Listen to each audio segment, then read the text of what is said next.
Hi friends, அனைவருக்கும் வணக்கம். நான் உங்கள் எம்எஸ் மீனாட்சி ராகினி.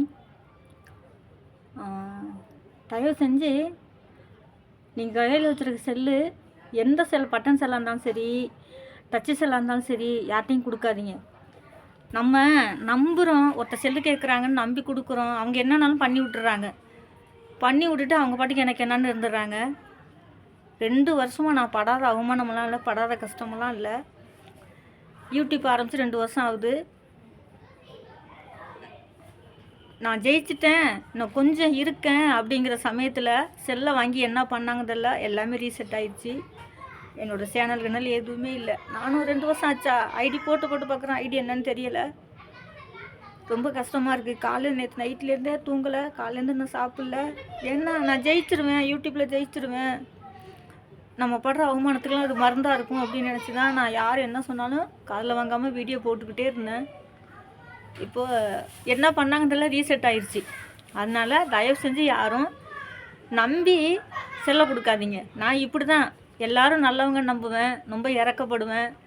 நல்லவங்க நம்புறதுனால நான் நடு ரோட்டில் தான் நிற்கிறேன், இறக்கப்படுறதுனால நான் நடு ரோட்டில் தான் நிற்கிறேன். பட்டாலும் எனக்கு புத்தி வர மாட்டேங்குது. திருப்பி நான் அவமானப்படுறேன், அசிங்கப்படுறேன்.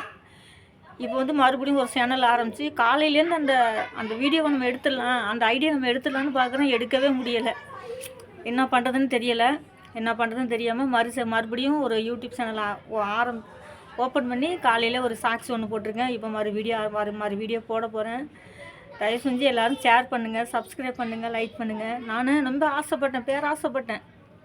நம்ம ஜெயிச்சிட்டோம், நான் கொஞ்சம் தான் இருக்குது, ஜெயிச்சிட்டோம். இனிமேல் நம்மளுக்கு மாண்டேஷன் ஆயிடுச்சுன்னா நம்மளுக்கு பணம் வரும். பணம் வந்துச்சுன்னா நம்மளை மாதிரி கஷ்டப்படுறவங்க நம்ம உதவி செய்யலாம், அது மூலமாக நம்மளும் நல்லா இருக்கலாம்னு நினச்சி பேராசைப்பட்டு பெரிய கடலில் விழுந்துட்டேன். இப்போ நான் பெரிய கடலில் விழுந்து எவ்வளோ அவமானம், இந்த 1 மாதத்தில் நிறையா அவமானப்பட்டிருக்கேன். இந்த 1 மாதத்தில் பரவாயில்ல, இன்னும் 1 மாதம் 2 மாதத்தில் நம்ம பிரச்சனை தீர்ந்துரும்னு நினச்சேன். எல்லா தொழிலும் செஞ்சு எல்லாமே லாஸ்ட்டாக யூடியூப்னு ஒன்று முடிவு பண்ணினேன், தேர்வு பண்ணி அதுக்குள்ளே வந்துக்கிட்டு இருக்க நேரத்தில் நல்லா ஜெயிக்க போகிற நேரத்தில் எவன் என்ன பண்ணான்னு தெரில. ஒன்றுமே செல்லை ரீசெட் ஆகிடுச்சு. எந்த நம்பர் இல்லை, எந்த வாட்ஸ்அப் இல்லை, எதுவுமே இல்லை. ஒன்றுமே இல்லாமல் வெறும் எம்டி செல்லாக இருக்குது. நான் என்ன சொல்கிறதுன்னு எனக்கு தெரியலை. தயவு செஞ்சு யாரையும் நம்பி செல்லெல்லாம் கொடுத்துடாதீங்க. ஏன்னா இது காலம், நம்புற மாதிரி தான் இருக்காங்க, ஆனால் கவுத்துட்றாங்க நம்மளை. சரிங்களா? நான் காலையிலேருந்து நான் சாப்பிடல, நைட்டெலாம் தூங்கலை. இந்த வீடியோனாலும் எல்லோரும் ஷேர் பண்ணி விடுங்க. நைட்டுக்கெல்லாம் தூங்காமலாம் பாட்டி யோசிச்சுருக்கேன். இப்போ தான் கொஞ்சம் 1 மாதமாக சரியாக நான் வீடியோ போடலை. நைட்டுக்கெல்லாம் தூங்காமல் நிறைய நாள் நான் யோசிச்சுருக்கேன். நாளைக்கு என்ன செய்யலாம்னு யோசிச்சுருக்கேன். யோசித்து வீடியோ போடுவேன். அப்படி போட்டு பலன் இல்லாமல் போயிடுச்சு. அது நினைக்கல எனக்கு ரொம்ப கஷ்டமாக இருக்குது. கஷ்டம் மட்டும் இல்லை, என்னோட ஒரு ஜீவனை விட்டு பிரிஞ்சது மாதிரி இருக்குது. எம்எஸ் மீனாட்சி ராகினின்னு சொல்லி எனக்கு அவ்வளோ சந்தோஷமாக இருக்கும். என் ஒரு ஜீவன் என்னை விட்டு பிரிஞ்சது மாதிரி இருக்குது. பிடிச்சதுன்னா லைக் பண்ணுங்கள்.